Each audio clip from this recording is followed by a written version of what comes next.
Silk ரொம்ப நல்ல human being. ரொம்ப கஷ்டத்தை அனுபவிச்சு வந்திருக்கிறதுனால இண்டஸ்ட்ரிக்கு வரும்போதே அவங்க ரொம்ப பெயின் ஆகிறதான் வந்திருப்பாங்க. ரொம்ப ஒரு டிசப்பாயிண்டட் பாவம். சில்க் ஸ்மித்தாவோட ஷூட்டிங் பார்க்கவே அத்தனை பேர் வருவாங்க. But she was always a very very very ரொம்ப நார்மல் ஹியூமன் பீயிங். அந்த ஒரு விஷயத்துல we lost a great soul. Shivaji sir பையன் நான் யார் தெரியுமான்னு அவர் என்றைக்குமே சொன்னதே கிடையாது, அந்த மாதிரி பிஹேவ் பண்ணது கிடையாது. நான் வெஜிடேரியனுங்கிறதுனால அப்போவே எனக்குன்னு சொல்லி பாதாம் கீர் வர வைக்கிறதாகட்டும். நடிகராகி அவர் சாதனை பண்ணிட்டாரு. நடிகராகவும் இல்லாமல் ஈவன் பெயிண்டராக இருந்தாலும் இந்த அளவுக்கு ஒரு பேரு புகழ் சம்பாதிச்சிருப்பாருங்கிற அளவுக்கு எக்ஸ்ட்ரானரி பெயிண்டர். உங்களோட ஃபேவரட்னா எஸ்பிபியே சார். ஏன் மலேசியா வாசுதேவன் சாரும் ஹிட் கொடுத்துருக்குறாங்க. டெஃபினட்டா எஸ்பிபி சார் இந்த லிஸ்ட்லயே நீங்க சேர்க்கக்கூடாது. அதர்வைஸ் அவர் பொக்கிஷம், ட்ரெஷர். அவரோட இசையில அவர் இன்னைக்கும் அவருக்கு அந்த பசி இருக்கு. இப்போ இன்னைக்கு வரைக்கும் பாருங்க, விடுதலை சூரிக்கும் எக்ஸ்ட்ரானரி சாங் கொடுத்துருக்கு. நெஞ்சத்தை கில்லாதல நானும் சுவாசினி அவர்களும் மார்னிங் ஜாகிங் ஓடுன்னு தான் படமா பார்த்துருக்காங்க. ஆனா அந்த ஷூட்டிங் டைம்ல மொத்த யூனிட்டே ஓடிட்டு இருந்துச்சு. வரதராஜ முதலியார் சார் நீங்க சந்திச்சதாகவும் அவங்க குடும்பத்தினர் உங்களோட ஃபேன்ஸ்ன்னு சொல்லி ஒரு பதிவு இருக்கு. அப்பதான் அவரு பாம்பேல இருந்து இங்க இருந்திருந்த டைம் எவ்வளவு பெரிய விஷயம். அந்த வயசுலயே அவரு கேஷுவலா பேசும்போது பாருங்கன்னு அப்படியே பஸ்கி எடுத்தார். சார் நீ என்ன சார் ஐயோன்றான். இல்ல தம்பி, இப்படி இருந்தா தான் நீங்களும் இருக்க முடியும். நீங்களும் எம்ஜிஆர் மாதிரி ஆட்களோட உட்காந்தோம் பேசணும் அப்படிங்கிறத எங்க லைஃப்ல one of the biggest achieve. Shivaji சாரோட தமிழ் படங்களோட மலையாள படங்கள் பெரிய அளவில் வரவேற்கப்படுது. எல்லா லாங்குவேஜ்லயுமே ஓடிட்டு இருக்கு. ஸோ அதனால அதை எப்படி பாக்குறேன்? GUVI, இந்தியாவின் தலை சிறந்த vernacular edtech brand, skilling everyone everywhere. 80s reunion இன்னைக்கும் மெயின்டைன் பண்றீங்க. அதுக்கு காரணம் நம்ம சக நடிகைகள் தான். சுஹாசினி, லிசி, இவங்க தான் அதை கொஞ்சம் கரெக்டாக பிளான் பண்ணி ஒரு வருஷத்துக்கு முன்னாடியே பிளான் பண்ணி இத்தனாம் தேதின்னு சொல்லி எல்லாருக்கும் கொஞ்சம் ஃப்ரீயாக இருக்கீங்களான்னு கேட்டு ஃப்ரீயாக இருங்கன்னு சொல்லி பண்ணுறாங்க. அதுக்காக அவங்க மெனக்கட்டுறாங்க. அதுக்கு ரொம்ப ஹாப்பி. அவங்களுக்கு நன்றி சொல்லணும். பிரபு சாருக்கு உங்களுக்கு உண்டான நட்பு? பிரபு சார் சிவாஜி சார் சன்னுங்கிறது அவருக்கு ஃபஸ்ட்டு அவர் மேலே இருந்த ஒரு பெரிய மரியாதை. எங்களுக்கு இண்டஸ்ட்ரியில் வரும்போது சிவாஜி சாரோட நடிக்கிறதுக்கு வாய்ப்பு வந்தது. அதுக்கப்புறம் அவர் சன் அவரோட வர்றாங்கன்னு சொல்லி சிவி ராஜேந்திரன் இயக்கத்தை தான் ஃபஸ்ட் அவர் லாட்ரி டிக்கெட்டுங்கிற படத்தில் தான் அவரோட முதலாக நான் பார்த்தது, நடித்தது. மிகப்பெரிய விஷயம். அவ்வளோ பெரிய நடிகரோட சன்னாக இருந்தாலும் எந்த விதமான ஒரு சிவாஜி சார் பையன் நான் யார் தெரியுமான்னு அவர் என்றைக்குமே சொன்னதே கிடையாது, அந்த மாதிரி பிஹேவ் பண்ணது கிடையாது. ரொம்ப சகஜமாக பழகுவார். அவ்வளோ சாப்பாடு பற்றியும் அது முதல்ல எல்லாரும் சொல்லியிருக்கிற விஷயந்தான். சார் சிவாஜி சார் வீட்டிலேருந்து சாப்பாடு வர எல்லாருக்கும் பரிமாறுறது எல்லாமே பண்ணுவார். நான் வெஜிடேரியனுங்கிறதுனால அப்போவே எனக்குன்னு சொல்லி பாதாம் கீர் வர வைக்கிறதாகட்டும், வெஜிடேரியன் சாப்பாடு எனக்காகவே வர வைப்பிச்சு கொடுப்பார். ரொம்ப மகிழ்ச்சி. ரொம்ப நல்ல மனிதர். சிவகுமார் சார் பற்றி? சிவகுமார் ஐயா பற்றி நான் என்ன சொல்கிறது, கிரேட் சோல். அன்னிலேருந்து இன்னைக்கு வரைக்கும் அப்படியே இருக்கிறார், அப்படியே பழகிட்டு இருக்கிறார். அவர்கிட்டே நிறைய கற்றுக்க வேண்டியது இருக்குது. இன் எக்ஸ்ட்ரானரி பெயிண்டர். அவர் பெயிண்டிங் எல்லாம் பார்த்தீங்கன்னா, அஃப்கோர்ஸ் நடிகராகி அவர் சாதனை பண்ணிட்டாரு, பெரிய விஷயம். ஆனால் இல்லைன்னா நடிகராகவும் இல்லாமல் ஈவன் பெயிண்டராக இருந்தாலும் இந்த அளவுக்கு ஒரு பேரு புகழ் சம்பாதிச்சிருப்பாருங்கிற அளவுக்கு எக்ஸ்ட்ரானரி பெயிண்டர். அன்னிலேருந்து இன்னைக்கு வரைக்கும் சகஜமாக பழகிட்டு இருக்கிற சில மனிதர்களில் அவர் ஒருத்தர் தான். ஒரு சில பேர் தான் இருக்கிறாங்க அந்த மாதிரி. அவர் இன்னைக்கும் பார்த்தீங்கன்னா அவ்வளோ டிசிப்ளின் லைஃபு. அவர் அன்னைக்கு ஒரு காணொலியில் பார்த்தேன், புதன்கிழமை சனிக்கிழமை எண்ணெய் போட்டு குளிங்கன்னு இன்றைக்கும் சொல்லிட்டு இருக்காரு. இன்றைக்கி அது ரொம்ப ரொம்ப முக்கியமான விஷயம். பட் அவர் அது இன்றைக்கும் தைரியமாக சொல்கிறாரு. இன்றைய அரசியல் ஆகட்டும், ஃபிலாசபி ஆகட்டும், நம்ம தமிழ் கலாச்சாரத்தாகட்டும், இன்றைக்கி எல்லாருக்கிட்டையும் பேசிட்டு இருக்கிறாரு, மேடையில் பேசுகிறாரு. அவரோட பேடை பேச்சுக்கள் எல்லாம் அவ்வளோ நல்லாயிருக்கும். மேடை பேச்சுக்கள் எல்லாம் அவ்வளோ எக்ஸ்ட்ரானரியாக இருக்குது. அவர் ஜென்ரேஷனில் நம்ம அவர் தெரிஞ்சு வச்சிருக்கோங்கிறதுலாம் எங்களுக்கு எல்லாம் பெருமையாக இருக்குது. சார், சில்க் ஸ்மிதா ஒரு அப்பார்ட் ஃப்ரம் கிளாமர் ஒரு கைண்ட் ஹார்ட்டட் பர்சன் சொல்லுவாங்க. உங்க ரெண்டு பேரும் கூட அந்த நட்பு? சில்க் ரொம்ப நல்ல ஹியூமன் பீயிங். ரொம்ப கஷ்டத்தை அனுபவிச்சு வந்திருக்கிறதுனால இண்டஸ்ட்ரிக்கு வரும்போதே அவங்க ரொம்ப பெயின் ஆகிறது தான் வந்திருப்பாங்க. ரொம்ப ஒரு டிசப்பாயிண்டட் பாவம். ரொம்ப கஷ்டப்பட்டு வந்ததுனால அவங்களுக்கு அந்த பெயின் தெரியும். எக்ஸ்ட்ரானரி ஹியூமன் பீயிங் அந்த பொண்ணு. அவங்க நடித்த கேரக்டருக்கும் அவங்களுக்கும் சம்மந்தமே இல்லை. She was very very nice lady to work with. அதை விட பழகுறதுக்கு ரொம்ப நல்லா பழகுவாங்க. பேசுகிற டோன் ஆகட்டும் எல்லாமே அவ்வளோ ஈஸியாக இருக்கும். இன்ஃபேக்ட் எனக்கு நல்லா ஞாபகம் இருக்குது, அவரும் அந்த அம்மா சில்க் ஸ்மித்தாவோட ஷூட்டிங்னாலே ஷூட்டிங் பார்க்கவே அத்தனை பேர் வருவாங்க. எக்ஸிபிட்டர்ஸ்லேருந்து டிஸ்ட்ரிபியூட்டர்லேருந்து வந்து பார்ப்பாங்க. அந்த அளவுக்கு சில்க் ஸ்மித்தானா அவ்வளோ ஒரு கிரேஸ் இருக்கும். But she was always a very very very ரொம்ப நார்மல் ஹியூமன் பீயிங்காக தான் பழகிட்டு இருந்தாங்க. செட்டுக்கு வருவாங்க. அந்த ஒரு விஷயத்தில் we lost a great soul. எங்களுக்கெல்லாம் அந்த சோல் மிஸ் பண்ணதில் எனக்கும் கொஞ்சம் வருத்தமாக தான் இருக்குது. ஸோ சோக பாட்டுனாலே மோகன் சாரோட ரெஃபரன்ஸ் நிறைய இருக்குது. மோகனுக்கு பிடிச்ச சோக பாட்டுனா எதை ரிலேட் பண்ணுவீங்க? நான் இது பொதுவாக எல்லா இடத்துலையும் சொல்கிறது, கேட்குறவங்களுக்கு கேட்பேன் எந்த பாட்டு உங்களுக்கு பிடிச்சிருக்குன்னு. அந்த பாட்டு தான் நான் எனக்கும் பிடிச்சிருக்குன்னு சொல்லுவேன். ஏன்னா இட்ஸ் லைக் 5 ஃபிங்கர் மாதிரி, ஃபிங்கர்ஸ் எப்படிங்கிற மாதிரி தான் எல்லா பாடல்களும் அவ்வளோ நல்லா இருக்குது. அந்த சுச்சுவேஷனுக்கு வந்து மக்கள்கிட்ட கனெக்ட் ஆகும்போது இந்த பாட்டு தான் பெஸ்ட்டு, அந்த பாட்டு தான் இல்லை. இன்னைக்கு தேதிக்கு நீங்கள் சொல்லணும்னா ஒரு மெலோடி சாங் எதுன்னா நான் இன்னைக்கு சொல்கிறது மகளே என் மகளே தான் சாங் சொல்லுவேன். ஏன்னா இன்னைக்கு அது புதுசாக எல்லாருக்கும் ரீச் ஆயிருக்கு, மக்களோட ஆசீர்வாதம் கிடைச்சிருக்கு. அதனால அந்த பாட்டு இன்னைக்குன்னு சொல்லுவேன். பட் என்னைக்கும் எல்லா பாடல்களும் வெற்றி அடைகிறதுக்கு காரணம் அந்த கதை அம்சம் தான் சொல்றேன். இன்னைக்கு ஒரு மெலோடி சாங்னா மகளே என் மகளேங்கிறது தான் சொல்லுவேன். சார் உங்களுக்கு எஸ்பிபி சார் பல ஹிட்ஸ் கொடுத்துருக்காரு, பேரலி யேசுதாஸும் ஹிட்ஸ் கொடுத்துருக்காரு. உங்களோட ஃபேவரட்னா எஸ்பிபியே Yesudas sir?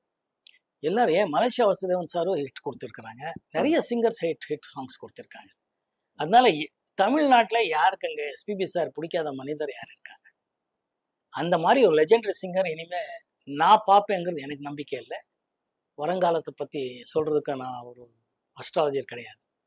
But full singer, any kind of song, எந்த மொழி ஆனாலும் எந்த மாதிரி சாங் ஆனாலும் எக்ஸ்ட்ராடனரியாக பாடிட்டு இருந்த ஒரே சிங்கர் எஸ்பிபி சார். நான் இதுக்கு முன்னாடியே சொல்லியிருக்கேன், நம்ம காலேஜ் ஸ்கூலில் படிக்கும்போதே we use to love SPB sir. பெங்களூர்லேயே அவர் பாடினா கன்னடா பாடல்களாகட்டும் தமிழ் பாடல்களாகட்டும் வி யூஸ் டு ஹம் நம்ம காய்கா பாடிக்கிட்டே அலையும். ஏன்னா அவர் தான் இந்த கமல் சார் படத்துல எல்லாம் சூப்பராக பாடியிருப்பார். பழைய கமல் சார் ஜெயசுதா படம் மறந்துட்டேன் படத்தோட பேர். அது வந்து தியேட்டருக்கு போய் பார்த்து வெளியில் அந்த தப்பாகவே பாடினாலும் ஜாலியாக சுற்றிட்டு அலையிற ஒரு பேர். ஏன்னா அவ்வளோ இன்ஸ்பயர் பண்ணியிருக்காரு, அவ்வளோ நம்மளோட ஐடென்டிஃபை பண்ணியிருக்காரு. நம்ம அவர் அப்படி போயிருக்கோம். அவரோட எந்த பாட்டு பாடினாலும் எந்த மொழி பாடினாலும் அவர் அது அவ்வளோ பர்ஃபெக்ஷனாக இருக்குங்கிறது. Complete singer. ஸோ டெஃபினட்டாக எஸ்பிபி சார் இந்த லிஸ்ட்லேயே நீங்கள் சேர்க்கக்கூடாது. அதர்வைஸ் எல்லா சிங்கர்ஸும் பிடிக்கும், எல்லாரும் ரொம்ப ரொம்ப நல்லா பாடியிருக்காங்க என்னோட பாடல்கள். உங்கள் லைஃப்பில் மறக்க முடியாத படம்னா இது வரைக்கும் பண்ணதில்ல, எந்த படம் சொல்லுவீங்க, ஏன்? மறக்க முடியாத படமேங்கிறதே இல்லையே, எல்லா படமும் ஒரு எக்ஸ்பீரியன்ஸ் தானே சொல்கிறேன். இன்னைக்கு கேட்டால் ஹராம் தான் நான் சொல்கிறேன்.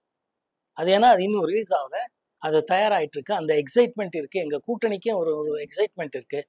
எப்படி வந்துட்டுருக்கு, எப்படி ஆடியன்ஸ் சொல்கிறாங்கிறது இருக்குது. அதுதான் இப்போ எக்ஸ்பீரியன்ஸ், அதுதான் என்ஜாய் பண்ணிகிட்ருக்கோம், அதான் போயிட்டுருக்கோம். Otherwise most of the films is an experience தான். So good films bad films சொன்னாலும். ஸோ இளையராஜா சாருக்கும் உங்களுக்கு உண்டான நட்பு, பொதுவாக உங்களுக்கு நிறைய ஹிட்ஸ் கொடுத்துருக்காரு. ஸோ அந்த விஷயங்கள் இப்போ சொன்ன மாதிரி தான், எஸ்பிபி சார் சொன்ன மாதிரி தான் இளையராஜா சார் பற்றி என்ன சொல்கிறது. அவர் அன்னைக்கிளிலேருந்து இது வரைக்கும் ஹிட் ஃபிலிம்ஸ் தான் கொடுத்துருக்காரு, ஹிட் சாங்ஸ் தான் கொடுத்துருக்கிறார். எல்லா வெற்றி படங்கள் பின்னாடியும் அவர் இருக்கிறாருங்கிறது உண்மைதான். ஒவ்வொரு பாடல்களும் அவர் யார் நடிக்கிறாரு இல்லைங்கிறத விட அவர் கதைக்கு எப்படி வேணும்னு போட்டு தான் எனக்கு தெரிஞ்ச உண்மைகள். அதாவது ஒரு படத்துக்கு இப்போ பயணங்கள் முடியுது இல்லையா, நான் நடிக்கிறேங்கிறது சாருக்கு எப்படி தெரியும்? நெஞ்சத்தை கீழாத நான் நடிக்கிறேங்கிறது சாருக்கு எப்படி தெரியும்? அவர் எக்ஸ்ட்ராடனரியாக பாட்டு பண்ணி கொடுப்பார். அந்த பாட்டை வந்து ஸ்க்ரீன்லேயே எக்ஸ்ட்ராடனரியாக கொண்டு வந்த ஆர் சுந்தரராஜன் அவர்களாகட்டும், மகேந்திரன் சார் ஆகட்டும், மணிவண்ணன், இந்த மாதிரி நிறைய லெஜெண்டரி டைரக்டர்ஸ் பண்ணதுனால அது ரீச் ஆயிருக்கு. அவர் எந்த ஹீரோ எந்த டைரக்டருங்கிறத இதே இல்லை அவருக்கு. இப்போ இன்னைக்கு வரைக்கும் பாருங்க, விடுதலை சூரிக்கும் எக்ஸ்ட்ராடனரி சாங் கொடுத்துருக்குறாரு. அதனால அவர் எல்லா படத்துக்கும் சூப்பர் ஹிட் பாடல்கள் தான் கொடுப்பார். அந்த பாட்டு எக்ஸ்டென்ஷன் ஆடியோ ரிலீஸ் ஆகி ஹிட் ஆயிருக்கும், படமா ஹிட் ஆகும்போது படமும் ஓடணும். அந்த படத்தை ஓடுறதுக்கு நான் டைரக்டர் பங்கு இருக்குன்னு நான் சொல்வேன். டைரக்டர் வந்து எப்போ ஆடியன்ஸ் கிட்ட கனெக்ட் பண்ணுவாங்களோ அந்த பாட்டு இன்னும் பெரிய லெவலில் ஹிட் ஆகும். அதனால அவர் வந்து பொக்கிஷம், ட்ரெஷர். இப்போ வந்து எந்த ஒரு ரீரெக்கார்டிங் இது வரைக்கும் யாரும் பண்ண முடியாததான் அவர். அப்போ அந்த இளையராஜா சார் கிட்ட எனக்கு ரொம்ப ரொம்ப ரொம்ப பிடிச்ச விஷயம் என்னன்னா அவரோட டிசிப்ளின் தான். அவர் இசை அவர் எவ்வளோ பண்ணிட்டு இருக்கிறாருங்கிறது எல்லாருக்கும் தெரிஞ்ச விஷயம், சோஷியல் மீடியாவில் இருக்கிறவருக்கே தெரியும். பட் அவர் அந்த ஆனஸ்டாக காலை 7 மணிலேருந்து 1 மணி 2 to 9ங்கிறது எவ்ரிடே பௌர்ணமிக்கு எப்படி திருவண்ணாமலை போயிட்டு வரணும் எப்படிங்கிறத கண்டினியூஸாக இயர்லி பண்ணுறதுக்கு ஒருத்தனால முடியவே முடியாது. He so dedicated either in discipline or life. 7 மணி ஆகுதுன்னா பிரசாத் ஸ்டுடியோவில் ஒரு வண்டி இருக்குங்கிறது தான் டெஃபினட். மழை வந்தாலும் சரி, வெயில் அடித்தாலும் சரி, அவர் வருவாருங்கிறது தெரியும். அவரை நம்பி அத்தனை டைரக்டர்ஸ், ப்ரொடியூசர்ஸ் போயிருப்பாங்க. அவர் யாரையும் என்றைக்குமே டிசப்பாயின்ட் பண்ணதில்லை. அவர் வரவே இல்லை இன்னைக்கு இது வரைக்கும் கேட்டதில்லை. அவரோட அந்த டிசிப்ளின் லைஃபும் அவரோட இசையிலே அவர் இன்னைக்கும் அவருக்கு அந்த பசி இருக்கு. என்ன புதுசாக பண்ணணுங்கிறது இருக்கு. அதை நாங்கள் விடுதலை பாட்டிலே பார்க்கலாம். எக்ஸ்ட்ரானரியாக பண்ணியிருப்பார்.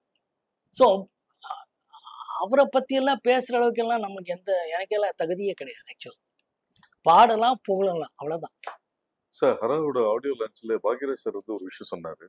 மோகன் வந்து ரொம்ப லக்கி பர்சன்.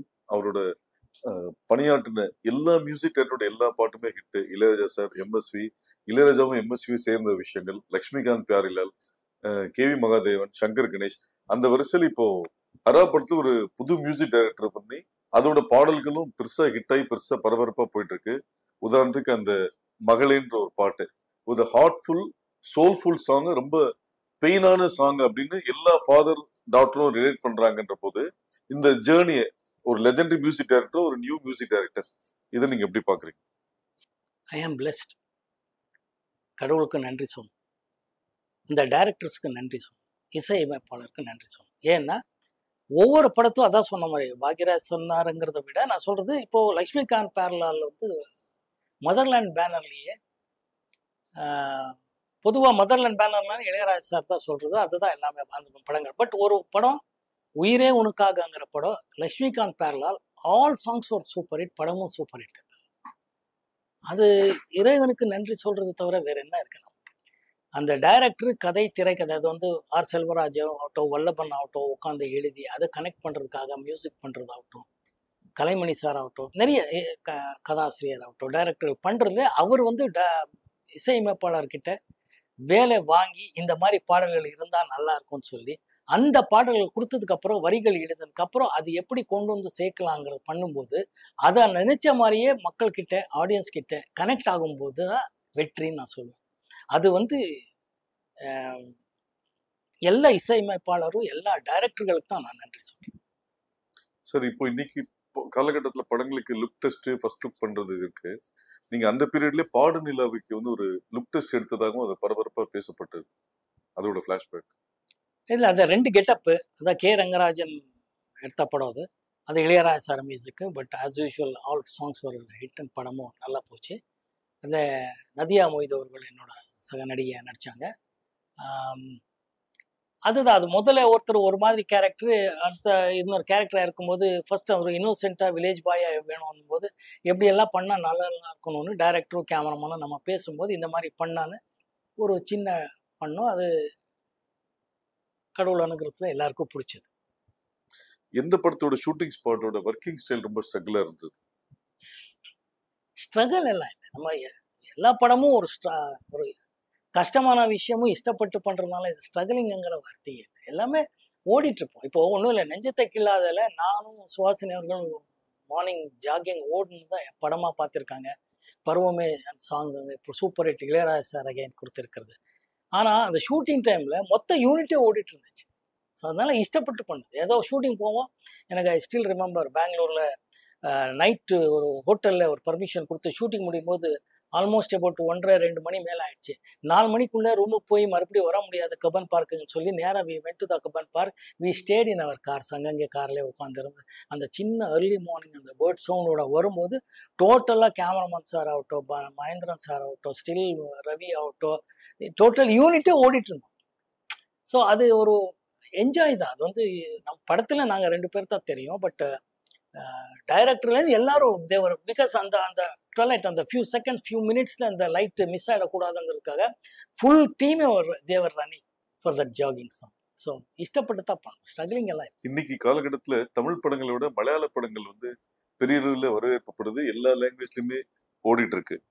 இது ஒரு, நீங்கள் ஒரு நடிகரை மீறி ஒரு டைரக்டர் வேற. ஸோ அதனால அதை எப்படி பார்க்குறீங்க? இல்லை மலையாளம் படத்தில் நான் இவ்வளோ நேரம் சொன்னதான் டைரக்டர் வந்து புது களம் கதையாக மலையாளம் இருக்கும், மலையாளம் வாசனை இருக்கும் எல்லா படமும். நம்ம ஓடிடி பிளாட்ஃபார்மில் பார்த்தீங்கன்னா இப்போ கொரியன் ஃபிலிம்ஸ்ன்னு சொல்கிறோம், சைனீஸ் ஃபிலிம்ஸ்ன்னு சொல்கிறோம், பெங்காலி ஃபிலிம்னு சொல்கிறோம், சப்டைட்டிலோட நாங்களே பார்க்குறோம். டர்க்கிஸ் லாங்குவேஜெல்லாம் பார்த்தீங்கன்னா சப்டைட்டில், அந்த மாதிரி மலையாளமும் பார்க்குறோம். ஸோ ஏன்னா அவங்களோட கதை திரைக்கதை வசனம் அவ்வளோ நல்லா இருக்குங்கிறதா, அது இயக்கிக்கிறதா. அகெயின் அந்த வசனத்தை எப்படி நம்ம வந்து ஆடியன்ஸ் கனெக்ட் பண்ணுறது வந்து டைரக்டர்கள் பண்ணிட்டு இருக்காங்க. So we connect with the film. நிறைய நல்ல படங்கள் வந்துட்டு இருக்கு. I'm so happy to see those films. Sir, Varadaraja Mudaliar சாரை நீங்க சந்திச்சதாகவும் அவங்க குடும்பத்தினர் வந்து உங்களோட ஃபேன்ஸ்ன்னு சொல்லி ஒரு பதிவு இருக்கு. இத அந்த மூமெண்ட்ஸ் அது ஒரு ஹாப்பி மூமெண்ட் தான். நான் ஷூட்டிங்கில் இருக்கும்போது லேண்ட்லைனில் ஃபோன் வந்தது வீட்டுக்கு. மோகன் சார் இருக்கிறாரான்னு கேட்டாங்க. யாருங்க? ஆமாம் நான் தான் பேசுகிறேன்னு சொன்னது. நான் வரதராஜ் முதலியார் பேசுகிறேன். அப்படியே ஷாக். ஏன்னா அப்போ தான் அவரை பற்றியெல்லாம் கேள்விப்பட்ட ஒரு நல்ல விஷயம். இதை வந்து நாயகன் முன்னாடி நான் சொல்கிறேன். அப்போ வந்து நான் உங்களை பார்க்கணும் பேசணும்னு ஆசைப்பட்றேன்னா, நான் ஃபஸ்ட்டு என்ன இது எப்படி நம்ம ஷூட்டிங்கில் நம்ம ப்ரொடக்ஷன் மேனேஜர்கள் சொல்லி யாராவது பேசுகிறாங்களாங்கிற அளவுக்கு ஒரு டவுட். ஏன்னா எதிர்பார்க்கவே இல்லை. அப்புறம் நானே வரேன் சார், நான் என்ன இல்லை பரவாயில்ல நாங்கள் வரோம் அப்படின்னு. இல்லை நான் வரேன்னு சொன்னேன். இப்போ மந்தவள்ளி சிங்கப்பூர் பங்களான்னு ஒரு ஷூட்டிங் ஹவுஸ் இருக்கும். அங்கே ரெகுலராக ஒரு நாளைக்கு 2-3 படம் அங்கே ஷூட்டிங் நடத்துகிற மாதிரி ஒரு சூழ்நிலை காலங்கள். அப்போது நான் வந்து போயிட்டு வரேன்னு சொல்லி நானே வரேன்னு சொல்லி அவர் வீட்டுக்கு சாந்தம் கிட்ட ஒரு வீடு, அப்போ அங்கே போய் அவரை பார்த்தேன். அப்போ தான் அவர் பாம்பேலேருந்து இங்கே வந்து இருந்திருந்த டைம். எவ்வளோ பெரிய விஷயம். அவர் நல்லா ஒரு வேட்டியும் நல்லா ஹாஃப் பனியன் கட்டி அப்படியே இருப்பார். பக்கா ஒரு நல்லா அப்படி பட்டையோடு அப்படி உட்காந்துருந்தார். போனது ரொம்ப ஹாப்பியாக. அவங்க ஃபேமிலியெல்லாம் சொல்லி என்னென்னா என்னோடய ஃபேன்ஸ் என்னோடய பாடல்கள் என்னோடய படங்கள் பார்த்து ரொம்ப ரசிச்சிருக்கவங்கள பார்க்கணும்னு சொல்லியிருக்கேன். அப்போ தான் அந்த மும்பைலேருந்து அவர் இங்கே வந்து தங்கிட்டு இருந்தார் நேரம். ரொம்ப பெருமையாக இருந்துச்சு, ரொம்ப ஹாப்பியாக இருந்துச்சு. அந்த வயசுலேயே அவர் கேஷுவலாக பேசும்போது என்னால் அவர் அவ்வளோ ஃபிட்டாக இருந்தார். ஏன்னா பாருங்கன்னு அப்படியே பஸ்கி எடுத்தார்.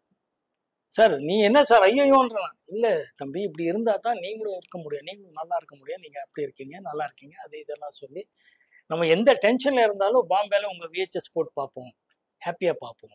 படங்கள்னா எங்களுக்கெல்லாம் அவ்வளோ பிடிக்கும்னு அவர் ஃபேமிலியெல்லாம் அறிமுகப்படுத்தார். அந்த தாய் எவ்வளோ பெரிய பூஜாரம் போய் நான் பூஜாரம் என்னை கூட்டிகிட்டு போகணுங்க. நான் ரொம்ப எக்ஸ்ட்ரானரி ஃபீலிங். அது 2-3 தடவை பார்த்துருக்கேன். 2-3 தடவை ஒரு அந்த வீட்டில் தான் நான் பார்த்துருக்கேன். எப்பவும் வரும் உங்களுக்கு என்ன வேணும்? நான் ஒன்றும் வேணாம் சார், உங்கள் அன்பு போதும். பட் இருந்தார் இல்லைங்க, எங்களெல்லாம் இவ்வளோ ஹாப்பியாக வச்சுட்டு இருக்கீங்க நீங்கள். எங்கள் ஃபேமிலியே உங்களை பார்க்க வந்திருக்காங்க. எல்லாரும் அவங்க ஃபேமிலியை வந்து நிற்கும், பேசுவோம், எல்லாருக்கிட்டையும் பேசுவேன். அதுக்கே ஆண்டவனுக்கு நன்றி. இவங்களெல்லாம் ஹாப்பியாக வச்சுக்கிட்டு காரணமாக இருக்கிற எங்கள் படங்கள். அதை வந்து ப்ரொடியூசரு டைரக்டர்கள் அவங்களுக்கு நன்றி, இவங்களுக்கு நன்றி. ரொம்ப எக்ஸ்ட்ரானரி மெமரிஸ். அது எங்களுக்குள்ளே இருக்கிற ஒரு மெமரிஸ் தான். எம்ஜிஆர் சாருக்கும் உங்களுடான நட்பு, அவருக்குள்ள அட்வைஸ், அந்த சுவாரஸ்யமான சம்பவம்.